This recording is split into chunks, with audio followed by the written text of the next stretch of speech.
¿qué tal amigas, amigos televidentes en Extra Plus? Un gusto saludarles, darles la bienvenida a esta edición Sumando Vigores en Extra Plus. Hoy vamos a hablar de un tema muy interesante porque posiblemente de una u otra forma a todos nos tocará o nos toca actualmente y es el Alzheimer. Hace el día 21 de septiembre se celebró el Día Mundial del Alzheimer justamente, y como hemos dicho ya en otros programas, es una fecha para recordar, no es exactamente una celebración, sino para recordar, para traer a colación, para llamar la atención sobre este hecho. Justamente la Fundación del Alzheimer de Nicaragua, FADEN, se dedica desde hace 22 años a apoyar a los familiares, a los cuidadores y a las personas que tienen Alzheimer. 22 años trabajando. Estamos aquí con el doctor Eddie Cepeda Cruz, que es miembro de esta fundación, de FADEN, la Fundación Alzheimer de Nicaragua. Muchas gracias por estar con nosotros, doctor. Gracias. El cerebro, porque es decir, el Alzheimer está directamente relacionado con las funciones cerebrales. El cerebro es un órgano extraordinario, son las primeras células que empiezan a funcionar después de la concepción. Lo que va a hacer el cerebro, lo que van a hacer las neuronas, lo que va a hacer los componentes celulares del cerebro es lo primero que empieza a funcionar en la concepción. De ahí empieza a formarse el resto de lo que va a ser el ser humano más tarde. Y es prácticamente el último que funciona antes del fallecimiento. Y es tan extraordinario que está compuesto por miles de millones de células, neuronas, conexiones. Nada más puedo pensar yo en una supercomputadora llena de cables que llevan y traen información de un lado para otro.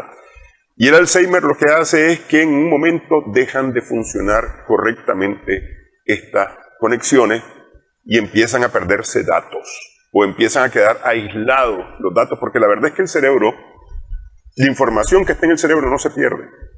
Lo que se aísla, se desconecta.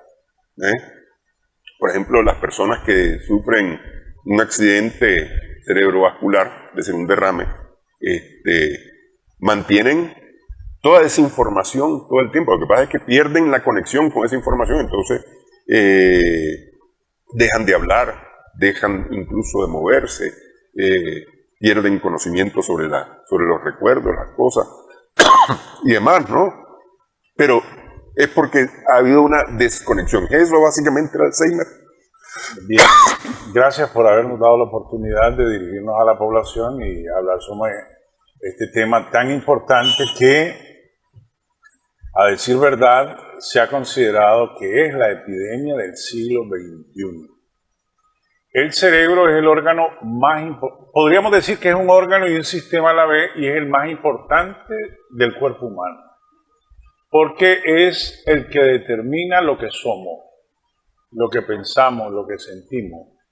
Hablando de redes, como usted decía, pues se ha estimado que hay unas 86 billones de neuronas y que cada una están interconectadas una a otra y una le transmite la información a la otra para poder funcionar, para poder sentir, para poder mover las manos. Como el ejemplo que mencionó del derrame de la ACV, se desconectan ciertas neuronas, entonces no hay transmisión de información de una a otra y esa función deja de ejercerse. ¿Qué pasa con la enfermedad de Alzheimer? Las neuronas tienen su especialización cada una para producir ciertas sustancias que se llaman neurotransmisores. Estas sustancias son más de 40, las más conocidas son más o menos unas 10, las estudiadas: serotonina, dopamina, acetilcolina, noradrenalina, etc. Cada una tiene su función. ¿Qué pasa con el Alzheimer? Hay un grupo de neuronas que producen una sustancia de esos neurotransmisores que se llaman acetilcolina. Entonces, son las encargadas fundamentalmente de garantizar que la información pase de neurona en neurona en los 86 billones de neuronas. Cuando hay un funcionamiento inadecuado de esas neuronas que producen esa sustancia, entonces se vienen a dar las manifestaciones que fundamentalmente casi siempre se ha mencionado que empiezan con la memoria. Hay un centro especial que se llama hipocampo, bueno, los términos técnicos no vienen al caso. Hay un centro donde convergen las neuronas que sirven para la memoria, para el olfato, para la audición, para las emociones. Y es un área que se llama el área límbica, bueno, una región ahí en el cerebro. ¿Qué pasa cuando se dañan esas neuronas? Se alteran todas estas funciones del individuo, de la persona.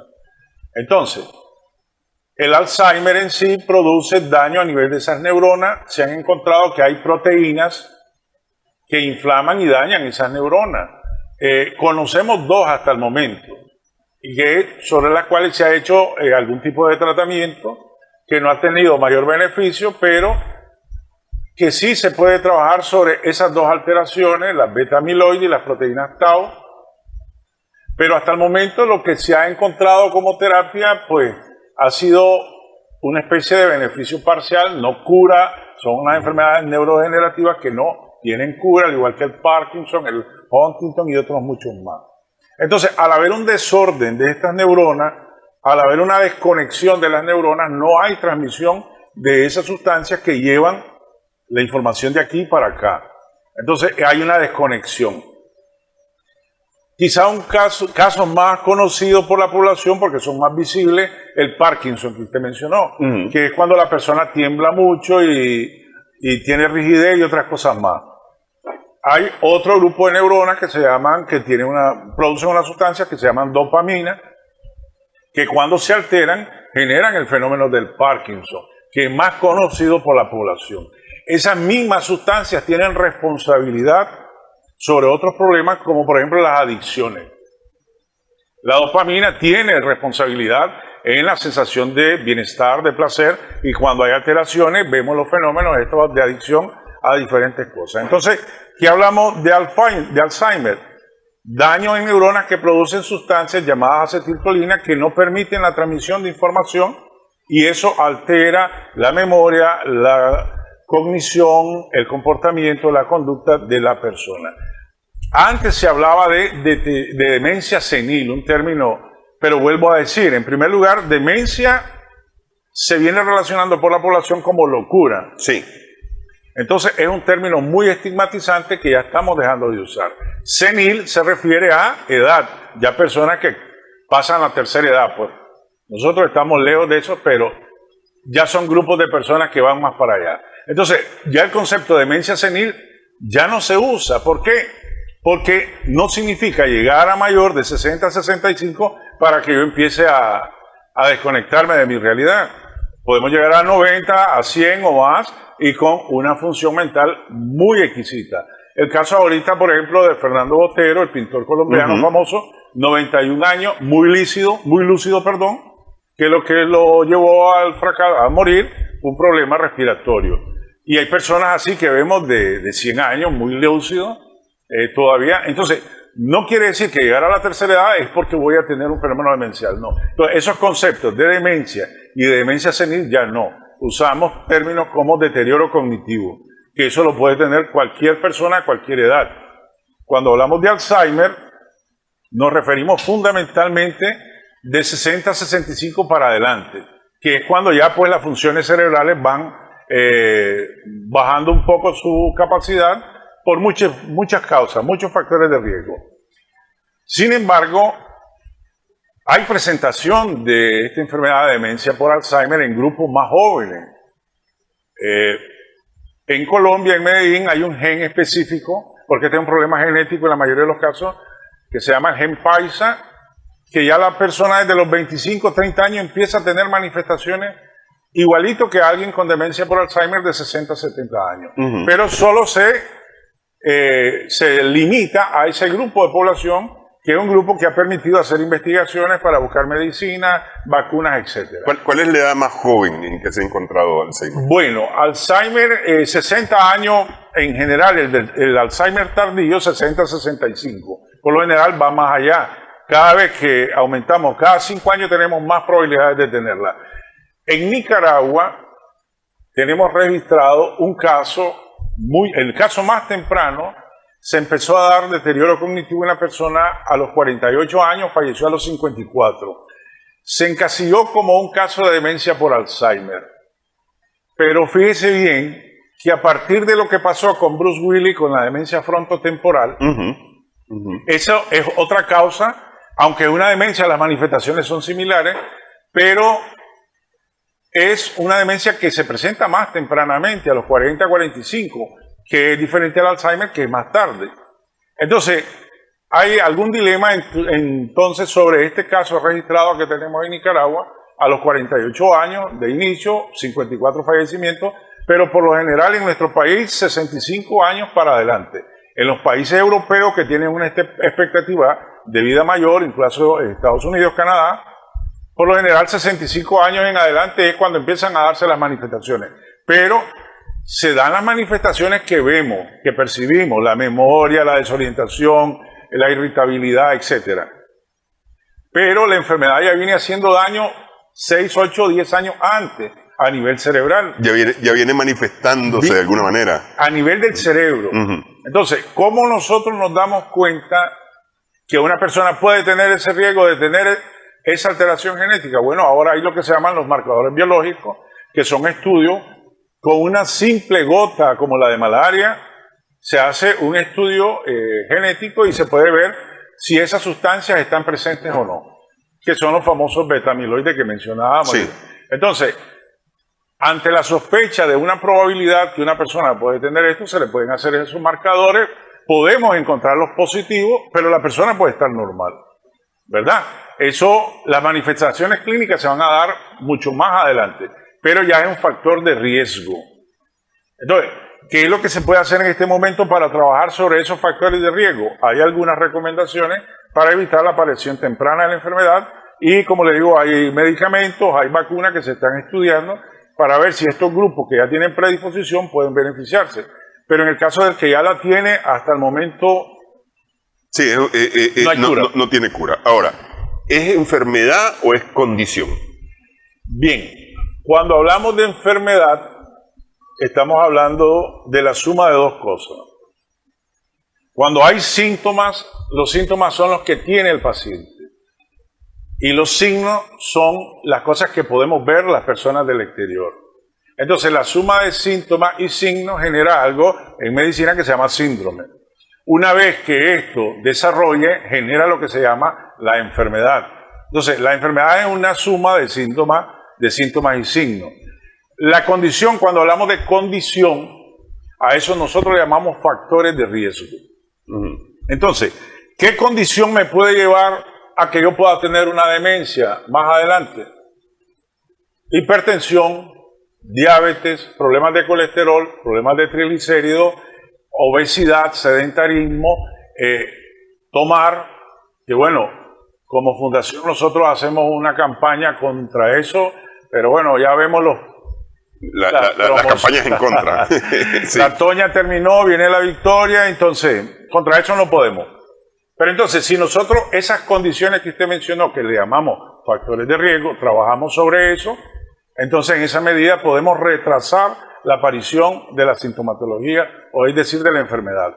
Un caso parecido, para hacer la analogía, con el SIDA. Hablamos del SIDA, de la infección y de la enfermedad.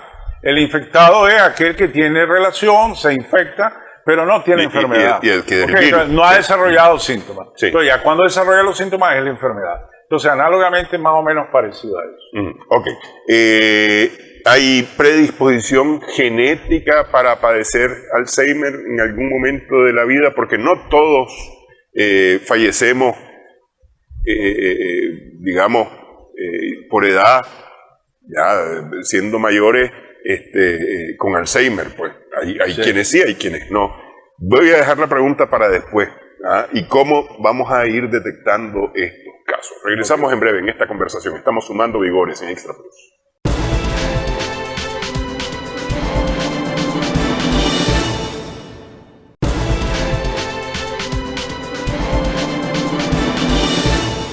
Continuamos en esta edición, estamos sumando vigores, estamos conversando con el doctor Eri Cepeda Cruz, miembro de la Fundación Alzheimer de Nicaragua, FADEN, y estamos hablando de esta enfermedad, el Alzheimer. Justamente decíamos el 21 de septiembre, a nivel mundial se recuerda este día, se hace llamado de atención este día acerca de esta enfermedad. Justamente tienen ustedes en la Fundación un lema que dice: nunca es muy temprano, nunca es muy tarde. El lema que nosotros tenemos este año, cada año hay una asociación mundial que se llama Asociación Internacional de Alzheimer, la ADI. Cada año se define un lema. Este año el lema es: nunca demasiado temprano, nunca demasiado tarde. O sea, tenemos que estar atentos a la aparición de síntomas para empezar a trabajar sobre la persona y no retardar mucho la atención. Porque en la medida que empezamos más tempranamente, mejoramos la calidad de vida. No vamos a curar, mejoramos la calidad de vida de esta persona. Y se retrasan los signos y síntomas. Y se retarda la aparición. La enfermedad en sí, académicamente se ha dividido, digamos así de manera gruesa, en 3 etapas: leve, moderada, severa, o bien 1, 2, 3. En la medida que nosotros actuamos tempranamente, hay 2 esquemas de estrategias de tratamiento: medicamentosa, terapia medicamentosa, y terapia no medicamentosa. En la medida que intervenimos tempranamente, hacemos que los síntomas más serios vayan dilatándose más en aparecer. Una vez se diagnostica la enfermedad, son un estimado de 6 a 8 años de vida de la persona. Unos mueren antes, otros después. Pero entonces, si nosotros intervenimos tempranamente, logramos que esta persona mantenga su independencia, lo que le llamamos en Alzheimer lo que es las actividades de la vida diaria. Es decir, tomarme un café, o hacer un café, o vestirme, o bañarme, o buscar mi ropa, o ir a sembrar flores, etc. De manera independiente. En la medida que intervenimos tempranamente, esas actividades, esas habilidades las conservamos más tiempo. Pero si no actuamos, esta persona va a ir en caída rápido, al extremo que en 2 o 3 años es dependiente completamente de otra persona para lo básico. Para comer incluso hay que darle de comer en la boca. Y llega un momento que si no logramos intervenir, esta persona se le puede olvidar hasta tragar. Y tenemos que ayudarle a tragar, y hay otro momento en que no tragó y hay que entonces alimentarlo por vena. Y luego, si no se obstruye la vena, hay que alimentarlo centralmente. Y si no funciona, hay que hacerle un procedimiento. Sí. O sea, es una evolución tórpida si nosotros no intervenimos tempranamente. Y es que justamente ese es el gran problema del Alzheimer, que como va perdiendo capacidad de la ejecución de las funciones, es decir, por ejemplo, lo que la gente más recuerda del Alzheimer, incluso hace bromas, ¿no? Y dice: es que se me olvidó, ya es el Alzheimer. Porque la memoria es como, digamos, el signo más visible o más conocido del Alzheimer. Pero, es decir, va perdiendo capacidades, las capacidades de autonomía, las capacidades de alimentación, por ejemplo, como mencionaba usted, no poder comer, no poder tragar. Y eso es lo que lleva al fallecimiento finalmente, es decir, la pérdida de estas capacidades, pues, porque es decir, pierde las capacidades motrices, incluso las capacidades del órgano empiezan a perderse, porque hay que recordar que todo está gobernado por el cerebro. El cerebro. Sí.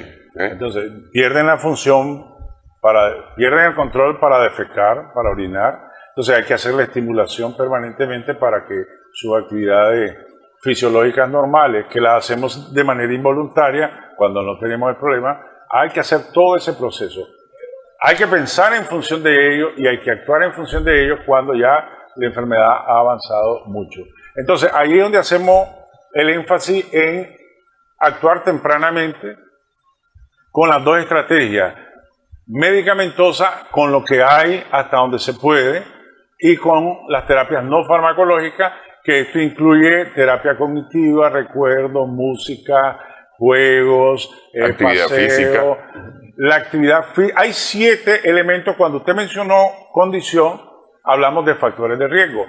Hay 7 factores sobre los que podemos incidir. para que esa calidad de vida se mantenga. Control del peso adecuado, o sea que no caigan en sobrepeso, en obesidad.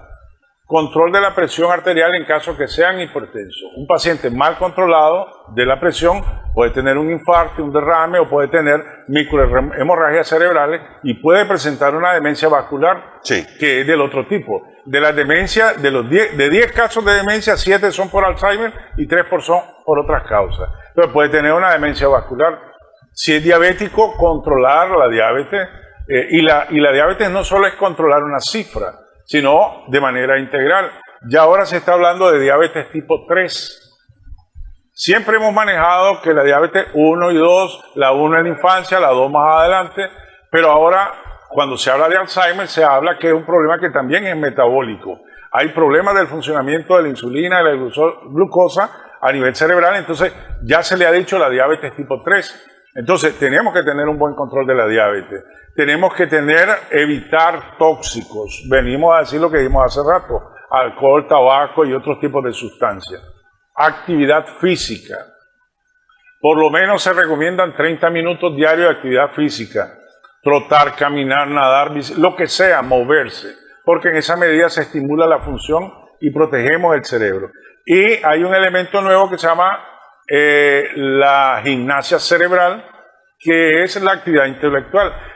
Leer, escuchar música, pintar, dibujar, aprender otro idioma, aprender tecnología, todo eso hay que incluirlo dentro de la tercera edad para que eso venga a crear lo que llamamos la reserva cognitiva.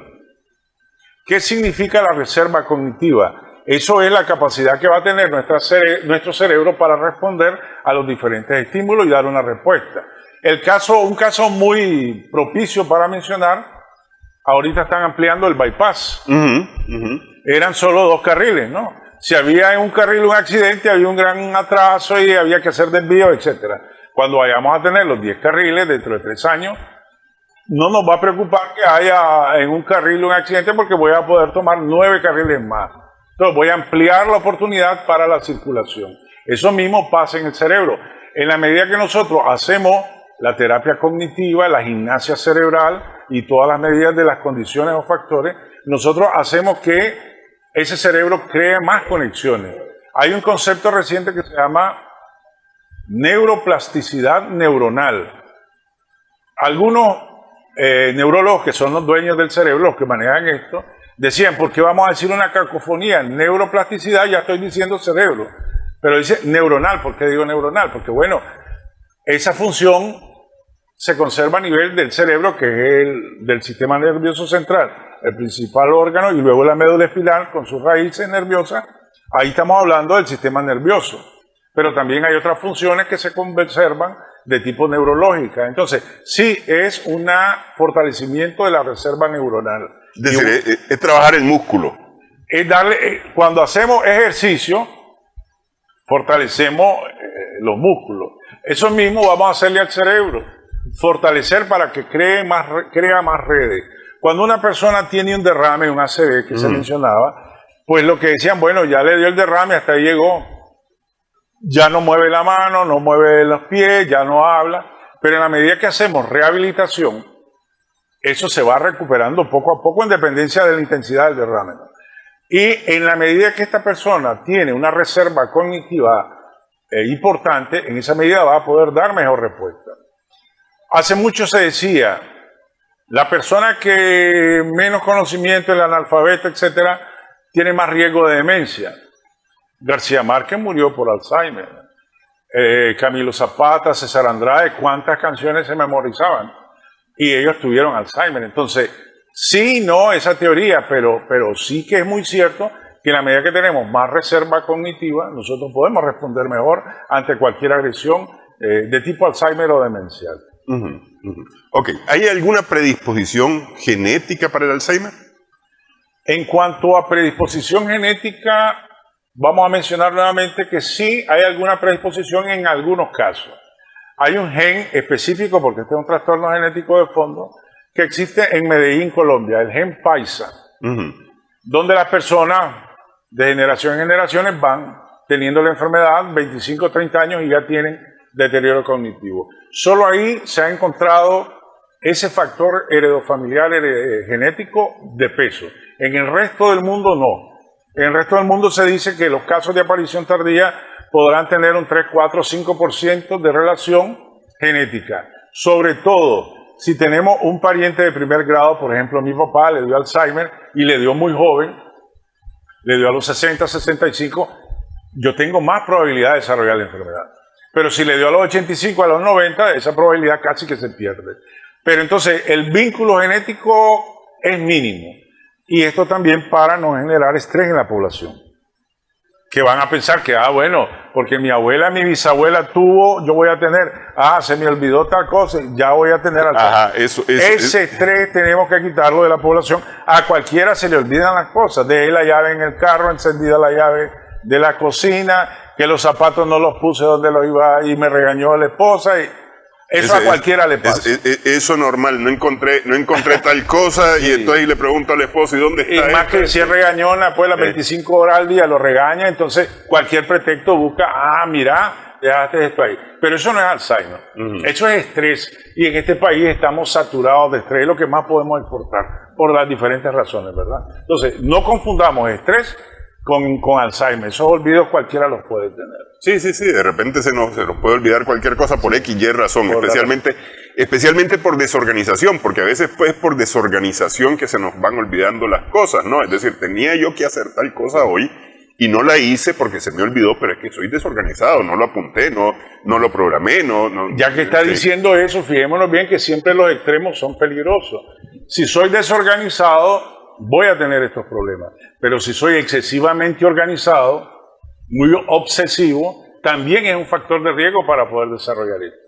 Porque la persona muy obsesiva tiende a ser ansiosa, tiende a caer a la depresión, tiende a provocar mucho cortisol y eso tiende a provocar un factor de riesgo también. Entonces, tenemos que guardar un equilibrio. Hay un estudio que se hizo hace muchos años, en el 59, donde decía, ¿habrá o no habrá infarto? Cuando hablamos de infarto, estamos hablando de corazón, puede ser un derrame, puede ser otra cosa. ¿Y qué es lo que decían? Definían la personalidad como factor de riesgo. Y decían la personalidad A, la personalidad B.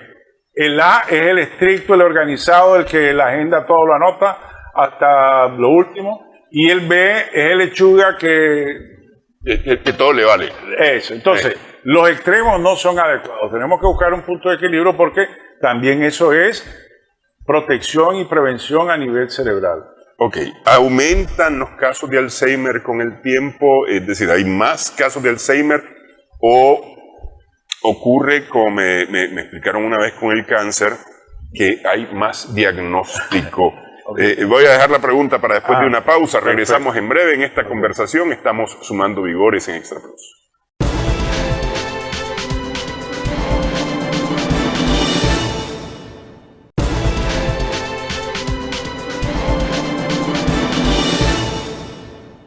Edición sumando vigores en Extra Plus. Leía que en el año 2019 en Estados Unidos había 6 millones de personas diagnosticadas con Alzheimer, es decir, la población de Nicaragua prácticamente estaba diagnosticada con Alzheimer en los Estados Unidos. ¿Hay más casos de Alzheimer? ¿Se están diagnosticando más casos de Alzheimer actualmente? ¿Es una enfermedad que crece, se mantiene, se reduce? En relación al número de casos, en cuanto al crecimiento, sí es una realidad. Hay varios factores que influyen en eso. El primer gran elemento es que la población, en la expectativa de vida al nacer, que decimos, cada vez se va aumentando más. La población está viviendo 83, 85 años, por ejemplo, en Japón, en el primer mundo. Nosotros ya logramos alcanzar, las mujeres 72, 73 años, los varones 69. No quiere decir que a esa edad nos vamos a morir, pero sí ya logramos alcanzar más años de vida. Primero, la enfermedad se manifiesta arriba de la tercera edad. Entonces, las probabilidades que hayan más casos es porque hay más población en la edad donde se da la enfermedad. Otra situación, hay mayor desarrollo de la ciencia y la tecnología que permite hacer diagnósticos más tempranos. Por ejemplo, cuando empezaron a hablar de Alzheimer, bueno, en 1906 el doctor Alzheimer encontró el primer caso. Una señora que le atendía llama la atención que la señora tenía 55 años según la literatura. ¿Habrá sido Alzheimer o habrá sido una demencia frontotemporal? Pero bueno, se habló que fue en 1906 el doctor Alzheimer, de ahí viene el nombre. Entonces, como hay más tecnología, más estudios, ahora hay resonancia magnética, tomografía, estudios moleculares, podemos hacer más diagnósticos más tempranamente. Eso puede explicar la mayor cantidad de casos también. Pero también el desarrollo de la misma ciencia de la tecnología, el desarrollo humano, ha hecho que comamos más chatarra, más tóxico, nos expongamos a más contaminantes, y esos son factores de riesgo que predisponen a desarrollar la enfermedad. Además nos estamos volviendo menos activos. El problema del desarrollo, una de las, digamos, desventajas del desarrollo es precisamente que hacemos menos actividad. Hace unos 15, 20 años, si usted trabajaba en una oficina donde habían 5 o 6 módulos, para mandar un mensaje usted iba caminando o subiendo escaleras a dar el mensaje o a llevar un documento que se sellara. Ahora desde su computador manda un WhatsApp, manda un correo y ya no caminó. Ahora incluso la utilización de los vehículos, los medios de transporte, ha hecho que caminemos menos. Que una de las recomendaciones que se mandan dentro de eso es, por ejemplo, parquearse a 100 metros, a 200 metros. Que bueno, eso tiene su inconveniente, pues, porque me pueden chapear el carro y lo que sea. Sí, no, pero hay una cosa que me gusta, y usted lo mencionó ahora, el tema de la Juan Pablo II, ¿no? De la pista Juan Pablo II, que va a tener ciclovía, que nosotros no tenemos cultura de la bicicleta como un medio de transporte, aquí en Managua por lo menos, porque en los departamentos sí se usa más. Ese es el medio de transporte. Sí. Bueno, no tenemos cultura y no tenemos factores económicos que nos favorezcan a eso. Imaginémonos la gente expuesta en bicicleta en las calles de ahorita. Sí, bueno, en moto ya vemos que diario mueren 3 personas motorizadas por el problema de las vías. Imaginémonos ahora en bicicleta. Pero sí, es una cuestión de cultura, pues. Usted mira a la población europea, norteamericana, de 80, 85 años caminando, haciendo ejercicio. ¿Qué hacemos nosotros como latinos? Nos reímos de esta gente. Mirá, qué ridículo, y empezamos a hacer comentarios indebidos. Porque no tenemos la cultura de la actividad física. Entonces, comemos mal, no hacemos ejercicio, y dijimos que entre los factores de riesgo está el sobrepeso y la obesidad. Y somos una población que el sábado es la catamal y el domingo la sopa de res. Entonces, tenemos pésimos hábitos alimenticios, no hacemos actividad física, hay un consumo de alcohol alto, de tabaco, el estrés, volvemos a decir, el estrés altera todo el funcionamiento biológico celular y eso viene a provocar desórdenes también a nivel cerebral. Entonces, ¿hay más casos? Sí, hay más casos. ¿Por qué? Porque vivimos más, porque diagnosticamos más. Y eso pasa para todas las enfermedades, ¿verdad? Entonces, no es una hipótesis que sea reciente, eso aplica para todas las demás enfermedades también. Ok. ¿Cómo es vivir con Alzheimer para el entorno? Es decir, para quienes están en el entorno. El Alzheimer no es una enfermedad de un individuo, de un hombre o de una mujer que tiene la enfermedad. El Alzheimer es una enfermedad que afecta a todo el núcleo familiar y a todo el núcleo social vecinal. ¿Por qué? Porque son personas que al perder su conducta, su memoria, su concentración, su comportamiento, alteran la dinámica familiar. Es una persona que su reloj biológico, nosotros sabemos, por ejemplo, que nos levantamos en la mañana, nos bañamos, nos vestimos, desayunamos, vamos a trabajar, tenemos un cronograma ya, de manera autómata casi. Estas personas pierden ese reloj.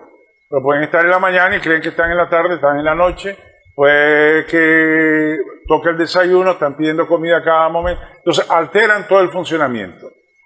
Cuando van avanzando en la enfermedad, tienden a tener problemas conductuales. Pueden ser agresivos, irritables. Hay una conducta que se llama de desinhibición. Por ejemplo, pueden quitarse la ropa delante de los niños. Entonces, hay que estar cuidándolos 24 horas al día. Es una enfermedad desgastante para la familia y para el que cuida al paciente. Porque muchas veces en la familia no hay alguien que se dedique, pues porque todos trabajan. ¿Y qué es lo que pasa? Que uno tiene que dejar de trabajar, se pierde un ingreso porque hay que cuidar a la persona. O si no, hay que contratar a alguien para que lo cuide. ¿Y qué pasa con el problema de los cuidadores? No cualquiera tiene capacidad de contratar a alguien para que le cuide a un familiar. Mediodía, o sea, ellos se dividen en turno. Un turno de 12 horas cuesta $40. 2 turnos son $80. Por día. Por día, $80, $2.400 al mes. ¿Quién tiene capacidad? Bueno, es imposible, quizás el 5% de la población y algunos cuantos. Pero entonces es una enfermedad que desgasta, funde. Hay una nueva enfermedad que en Europa se ha manejado que se llama síndrome de burnout, que no es más que decir estoy quemado, estoy fundido por estar cuidando a la persona que tiene Alzheimer. Entonces es una nueva problemática que tenemos y eso afecta al familiar, al cuidador. Y que casi siempre quien cuida al paciente es una mujer. Es otra carga más porque la mujer es mamá, trabajadora, esposa, etcétera, etcétera. Y ahora va a ser cuidadora del paciente con Alzheimer. ¿Y qué pasa? Bueno, casos de divorcio, de separaciones, de conflicto intrafamiliar, violencia intrafamiliar, incluso hasta intentos suicidas, hay que decirlo, porque no, yo ya no aguanto estar cuidando, y más si es mi esposa o mi mamá. Ha habido casos de ese tipo. Entonces, es un impacto severo. Precisamente la Fundación, una de las actividades que desarrolla o apoya es la investigación. Hemos hecho varios trabajos de investigación en relación a la enfermedad. En este momento hay un grupo de bachilleres, porque ahora a ellos les exigen hacer monografía, algo así para bachilleres. Hay un grupo de muchachos de un colegio que están haciendo el estudio, el impacto emocional que provoca tener en la casa una persona con Alzheimer. Eso mismo que estamos hablando ahora. Entonces ya con más evidencia lo vamos a presentar. Hay otros 2 grupos de universitarias que están haciendo en arquitectura graduada sobre la seguridad de la persona con deterioro cognitivo dentro del ambiente familiar. Por ejemplo, estos espacios ahí, sí. El riesgo de un accidente, una caída, una fractura, etc. Y hay otro grupo que está haciendo otra investigación en el tema de la parte del monitoreo, el seguimiento, el registro, la casuística. ¿Qué problema tenemos en este país? En todo. Siempre que hay una pregunta, ¿qué es lo que de datos estadísticos? Decimos, no hay datos estadísticos en el país y nos basamos en otras indicadoras internacionales. Ese grupo está haciendo, un grupo de informática de la UNI, de Ingeniería en Sistemas, un estudio para ver cómo logramos sistematizar la información desde que el paciente lo empezamos a manejar hasta que fallece versus cómo responde ante diferentes estrategias de manejo. Son investigaciones que estamos haciendo en ese sentido.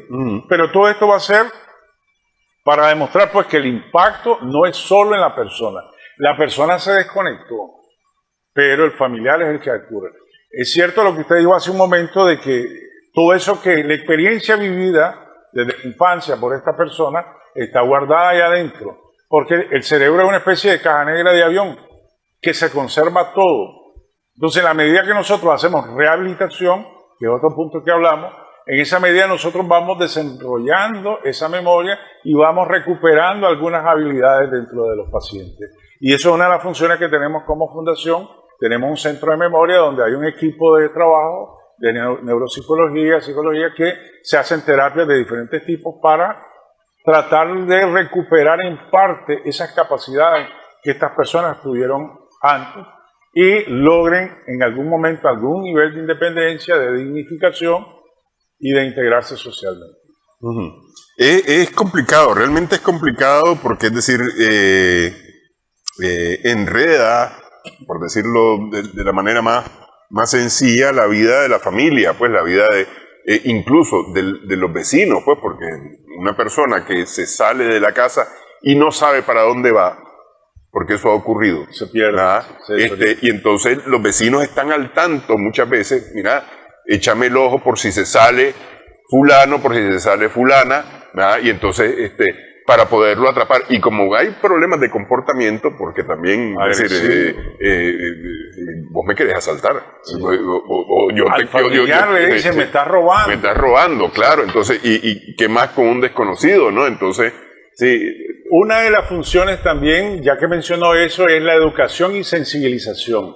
Uno de los puntos importantes, porque nosotros lo que hacemos es poca cosa, no tenemos financiamiento, todo lo que hacemos es una cosa bastante... Ustedes básicamente son como un grupo de autoayuda. Tenemos lo que se llaman grupos de ayuda mutua, Ajá. que son los GAM, y hacemos una especie de autoayuda para la familia y el cuidador. Educamos, sensibilizamos a la familia, a los vecinos, a la sociedad en general. Y ya que mencionó eso de la desorientación es muy frecuente. Y si no tenemos condiciones en la vivienda como para cerrar ahí con un portón o algo, se nos fue, se nos perdió y desapareció. Entonces, dentro del proyecto precisamente hay uno con el brazalete, ya que usted usa bastantes cosas de esas. Un Con la brazalete identificación. de un color, que es este nuestro color, Ujú. para que lo ande el paciente con su nombre y un teléfono. Cualquiera que lo mire con ese color, ahí va su número, inmediatamente reportar a los bomberos, a la policía, a la familia, ve aquí anda, porque ha habido casos en que se han perdido y aparecen pues ya fallecidos. Sí, repente. porque no van para ningún lado. Así que el asunto es que no van para ningún lado. A 50 metros ya no saben cómo regresar a la casa. En la misma casa se pueden perder. Hay una película muy buena con Julianne Moore, Siempre Alice, que en la misma vivienda se desorientó dónde estaba la puerta del baño y se hizo pipí en el pantalón. Hasta ese nivel pueden llegar de desorientación. Entonces, tenemos que tener mucho cuidado en todas esas situaciones que pueda presentar el paciente. Ok. Vamos, hacemos pausa nuevamente en esta edición. Estamos sumando vigores en Extra Plus.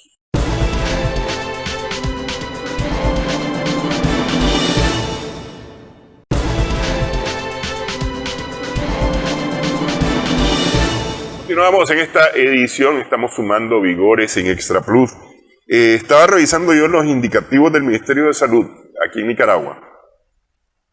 Y hasta el 2018, si no me equivoco, aparecían casos de hospitalización por enfermedad de Alzheimer entre los primeros 15 causas de hospitalización, pero hasta el 2018 o el 2019 y aparecían 89 en 100.000 habitantes. ¿Verdad? Lo que es un número relativamente bajo. ¿Verdad? Un número relativamente bajo. Pero ya hacia los años más cercanos, ¿verdad? Incluyendo el 2022, ya no aparece entre las primeras 15 causas de hospitalización. Me encontré en un municipio, creo que fue en Nadalia, un fallecimiento por Alzheimer. De ahí no encontré mayores, es decir, entre las primeras 15 causas de fallecimiento no encontré No hay. por Alzheimer. Hay otras causas que han aumentado, pues el infarto es siempre la primera causa. Cáncer, infarto. El cáncer que ha venido subiendo, los cánceres que han venido subiendo, ¿no? Y han venido ocupando esos espacios. Pero esto no quiere decir que no tengamos Alzheimer en Nicaragua. Lo que pasa es en relación a los registros. Le decía hace un momento que hay un par de ingenieras en informática que están haciendo un estudio para sistematizar la información. No tenemos información. Incluso nosotros hicimos un estudio entre el 2009 y el 2011 donde fuimos al hospital psiquiátrico, que es el Centro Nacional de Referencia, y nada más había registro de 2 o 3 pacientes. ¿Qué pasa con esto?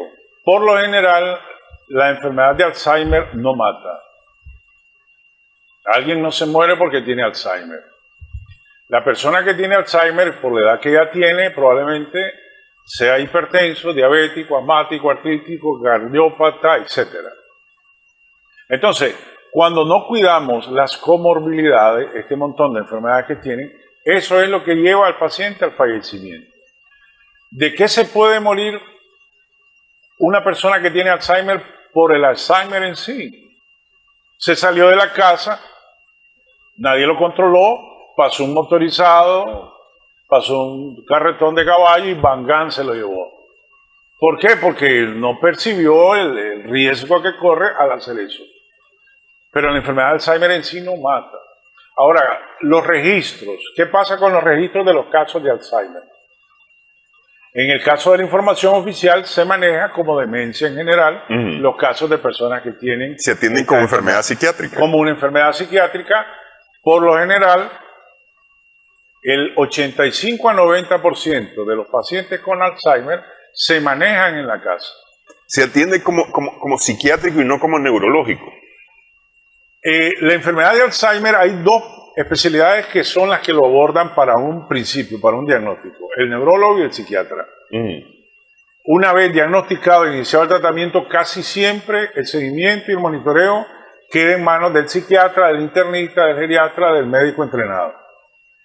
Pero al final, repito, no es en sí la enfermedad de Alzheimer la que mata al paciente. No vamos a ver ingresados en hospitales psiquiátricos pacientes con Alzheimer en nuestra cultura, en nuestro medio, en nuestro país. Porque es la familia la que asume el cuidado. Incluso los costos los asume la familia. ¿Por qué? Porque no hay un programa donde diga como el paciente crónico, pues, el diabético, el hipertenso, el asmático, el artrítico, va al centro de salud. Hay un programa en el mundo entero, orientado por la Organización Mundial de la Salud, tiene su expediente, tiene su medicina, su chequeo, etc. Hay una campaña mundial de parte de la Asociación Internacional de concebir la enfermedad de Alzheimer como una enfermedad crónica no transmisible. Es decir, para integrarle a un grupo de programa donde las personas, los familiares puedan llevarlo, le hagan sus evaluaciones en el tiempo requerido y le den sus medicamentos. Lo que hay, ¿verdad? Porque en este momento el Ministerio de Salud no da tratamiento para enfermedad de Alzheimer. En sí, son 3 o 4 medicamentos que hay, que existen en el mercado y son los mismos que hay en el mundo entero, pero eso solo se maneja a nivel privado. A nivel de la seguridad social, los jubilados que tienen enfermedad tienen beneficio de parte de la seguridad social, pero el 85% de la población lo asume la familia. Y la familia no es cultura nuestra, ni siquiera llevar a un anciano a un asilo. Casi no hay cultura de llevarlo a los asilos. Siempre el adulto mayor está en la casa. Sí. Aunque sea en el cuarto del fondo, porque no puede estar en la sala, viene visita y el olor a orín y todos los estigmas que hay del adulto mayor, o puede hacer una rabieta y una mala crianza, mejor tenerlo ahí hasta que se vaya a la visita. Pero esté en la casa. Y esa es nuestra cultura como latinos, que no es la cultura de Europa, de Estados Unidos, donde ya la persona cumplió tal edad, ahí están las residencias para los adultos mayores, donde van para allá, pues ya la familia los deja ahí. Bueno, pero ahorita con el COVID vimos el problema que representó esto en Europa. Una bomba, sí, y ahí fue donde más se murieron. Sí. Entonces, como cultura, no vamos a ver hospitalizados pacientes con Alzheimer. Incluso a nivel de los hospitales de atención secundaria, Manolo, Lenín, Alemán, etcétera, la familia no lleva al hospital a alguien porque tiene Alzheimer o porque se descompensó, no. Lo lleva porque la diabetes se le descontroló, porque la hipertensión. Pero a alguien lo van a llevar por Alzheimer, no. Y a nivel del hospital psiquiátrico tampoco. Todavía hay mucho trabajo que hacer, incluso desde las universidades, para que sus recursos que vayan formando en salud, el fisiatra, el psicólogo, el médico, vaya teniendo formación geriátrica y poder abordar mejor este tipo de situaciones tempranamente. Porque esa es un tsunami anunciado tempranamente. Nosotros tenemos 450.000 adultos mayores más o menos, dentro de los 6.800.000 de habitantes. Y se estima que un 9% tiene Alzheimer, es decir, 30.000, 35.000 pacientes. ¿Dónde están? En las casas. En la casa. Cuidados por la familia. Por la familia. Sí. Entonces, las instituciones de salud, hay un Consejo Nacional del Adulto Mayor que tiene que ver esto por reglamentación. Hay una ley, la ley 720, que es la ley del adulto mayor, y está la ley 753, que es la de 763, que es la de personas con discapacidad. Alzheimer es una discapacidad cognitiva. Entonces, tenemos asideros legales, tenemos reglamentación, hace falta crear todas estas condiciones, porque eso, al 2050 para nosotros, si no creamos condiciones, eso va a ser una hecatombe. Entonces, hay oportunidad de ir formando recursos, así como se mandan cirujanos, internistas a hacer especialidades fuera, hay que mandar geriatras, hay que tener más geriatras. Los 5 o 6 geriatras en este país, quizá 1 o 2 trabajan como geriatras, los otros trabajan como internistas o en otras cosas. Porque además no hay cultura de la familia de llevar a un paciente anciano a consulta. Hasta ahora que hay hospital del adulto mayor. Hasta ahora que ya se inauguró, entonces ya tenemos un área, ya se van creando condiciones. Sí. En el caso de pediatría, el niño no puede estornudar, no puede tener un coliquito, un pupú hablado, porque ahí nomás va al pediatra. Pero en el adulto mayor, le duele la cabeza, dale una acetaminofén, no duerme, dale una diazepam que se duerma. Esa es la cultura nuestra en este momento, que tenemos que ir cambiando esa forma de ver al adulto mayor. Ok. Decíamos que la familia es una de las que está más complicada en este caso. ¿Cómo se trabaja con la familia? Bueno, en el caso de la estrategia que tenemos como fundación, el apoyo, tratamos de ser un apoyo para la familia, para el que cuida y lógicamente para el paciente. Entonces tratamos de hacer la estrategia que le llamamos grupos de ayuda mutua. Es una estrategia mundial donde lo que hacemos son sesiones de psicoterapia, terapia, reminiscencia, etcétera, para fortalecer al familiar y al cuidador de manera que pueda enfrentar la situación que está viviendo con el paciente. Es una cuestión bastante incipiente, de muy poco impacto, porque como fundación no tenemos capacidad, nos hemos limitado a Managua con pocos casos, Boaco y Estelí, donde casualmente hoy tenemos actividades. Ayer tuvimos actividades, pero, repito, hay un mandato constitucional, hay dos leyes, la 720, que es la del adulto mayor, y la 763, que es la de las personas con discapacidad, donde todo eso ya está reglamentado. Tiene que haber un consejo nacional, consejos departamentales y municipales para enfrentar toda esta situación. Está escrito, está aprobado, hace falta que se le dé forma para poder atender a más grupos de familia, porque nosotros no tenemos capacidad como fundación. Tenemos un centro de memoria aquí por Montoya, el de Montoya 2 arriba, pero captamos una cantidad mínima de personas de Managua. Entonces, el Ministerio de Salud tiene una estrategia de el programa de salud mental. En cada uno de los centros de salud hay un programa de salud mental, que lo integran un psiquiatra, un psicólogo, un trabajador social, y hay personal de enfermería. Entonces, ¿qué le recomendamos a las familias cuando hay esas sospechas de deterioro, de cambio, etcétera? Ir a su unidad de salud mental para empezar a abordarlo. Y luego viene la otra cascada de referencia hacia los hospitales secundarios, el internista, etcétera, ¿verdad? Y ahora, pues, con el inicio del funcionamiento de la Casa del Adulto Mayor en la carretera norte, esperemos que se capten más, al igual que ha sucedido con la diabetes sobre la carretera Masaya, que se creó un Centro Nacional de Diabetología. Entonces, estas estrategias ojalá que permitan dar más garantía de atención a las personas que tienen esta situación. Ok, ya para ir concluyendo, ¿se puede retrasar los efectos del Alzheimer? ¿Ah? Sí. No se cura, pero sí se pueden retrasar, es decir, y se pueden ralentizar, digamos, los efectos del Alzheimer. ¿En qué hay que poner atención para saber del Alzheimer? Ok. No se puede prevenir, en primer lugar. Quien va a tener Alzheimer, va a tener Alzheimer. Podemos retrasar la aparición, al igual que con la diabetes. Ya sabemos, papá, mamá diabético, yo soy diabético. ¿Voy a retardar la aparición? Sí. Comer bien, hacer ejercicio, no fumar, no tomar. Eso mismo es válido para Alzheimer. Mente sana y cuerpo sano, eso es válido siempre. Lo que es bueno para el cuerpo es bueno para el cerebro. Hay 7 medidas de prevención para ralentizar la aparición. Desde el 2010, un grupo de más o menos 5.000 especialistas se reunieron en Francia, neurólogos, psiquiatras, y recomendaron 7 cosas que ya las mencionamos, muy sencillas, y es lo que llamamos terapia no farmacológica. Buen control del peso, o sea, no ser ni sobrepeso ni obeso.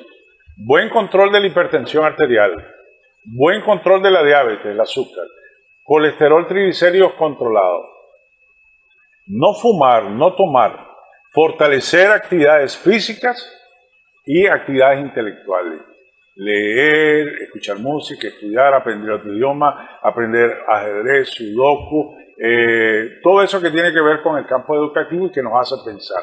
Esas 7 medidas sencillas hacen que ralenticemos la aparición de la enfermedad. Se ha agregado algo más y es la meditación como nuevo elemento como factor protector. Se sabe que la persona, en la medida que está relajada, meditando 30 minutos diarios, hay una estructura a nivel cerebral que se llama amígdala. No es la de la garganta, sino en el cerebro. En la medida que la tenemos más grande, tenemos más riesgo de desarrollar algunas conductas psicológicas, psicóticas, ira, agresividad, irritabilidad, etc. En la medida que nosotros aprendemos a meditar y desarrollamos meditación, vamos reduciendo el tamaño de la amígdala.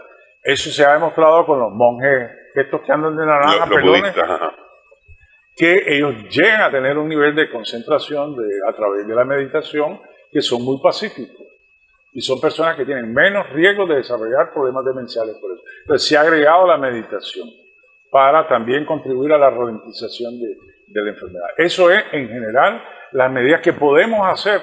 No es que vamos a decir voy a tomar vitamina B, voy a tomar vitamina coco, agua de coco y todas esas cosas, esa macumba que aparece de repente pero bueno, todo eso siempre funciona para el sistema inmunológico al final de para cuentas. Otra cosa. Sí, pero entonces, si lográramos hacer eso, podemos retardar un poco la aparición. Pero de que hasta el momento los estudios en vacunas y en medicina están en proceso. Hay ahorita aprobado por la FDA uno que se llaman anticuerpos monoclonales, unos medicamentos que en teoría mejoran en el estado de la etapa leve a moderada. Pero ¿qué pasa con estos medicamentos? Un año cuesta $26,000. ¿Y cuánto beneficio me va a dar? 25 o 26% de beneficio, estando en la etapa leve o moderada. Entonces, la relación costo-beneficio, y más para nuestros países, no podemos pensar en eso. Sí. Entonces, hagamos lo básico que dijimos. Lo que esté en las manos, lo que es posible. Sí. Hay un concepto de medicina que se dice medicina basada en evidencia. Es decir, con los estudios yo te demuestro que tienes que hacer esto para proteger tu salud. Ahora hay un concepto más, hay otros dos conceptos a partir del COVID. Medicina basada en existencia, o sea, lo que tenemos, no hay otra cosa, es lo que hay. Y la medicina basada en la compasión, que es lo último que han dicho con el COVID. Porque el COVID no hay ningún tratamiento. Todo lo que hacemos es para mejorar síntomas, pero no hay un tratamiento específico como un antibiótico para una bacteria. Entonces, medicina de compasión no es de pesar, no es sinónimo de pesar, sino algo que me va a hacer algo bien y que no me va a hacer daño. Ayudar a mejorar condiciones y que no de me vida. va a hacer daño. Entonces, medicina compasiva. Paliativa, eso es lo que hacemos en este momento. Calidad de vida, que es lo más importante. Calidad y dignidad, fundamentalmente. Sí, porque hay que recordar que las personas con Alzheimer son personas, pues, es decir... Y tienen dignidad y tenemos que respetar su pudor y todo. Así es. Quiero agradecerle, doctor, esta platicada. El tiempo nos quedó cortito, creo yo, pero bueno, ya lo empezamos a tocar. Se mandó el mensaje. Sí. Quiero agradecerle al doctor Eddie Cepeda Cruz, de la Fundación Alzheimer de Nicaragua. Pueden buscar en Facebook información, están en Facebook ellos. Tienen en Twitter también, ¿no? En X ahora. Creo que en Facebook. En Facebook. Bueno, yo lo de redes no lo manejo porque eso hay un equipo allá, pero yo no lo uso. Pero en Facebook sí están. En Facebook sí están. Ahí ahí hay números de contacto para mayor información y demás. Muchas gracias, doctor. Gracias a ustedes por el espacio. Gracias a nuestras amigas, amigos televidentes en Extra Plus. Esperamos que el programa haya sido de provecho para ustedes.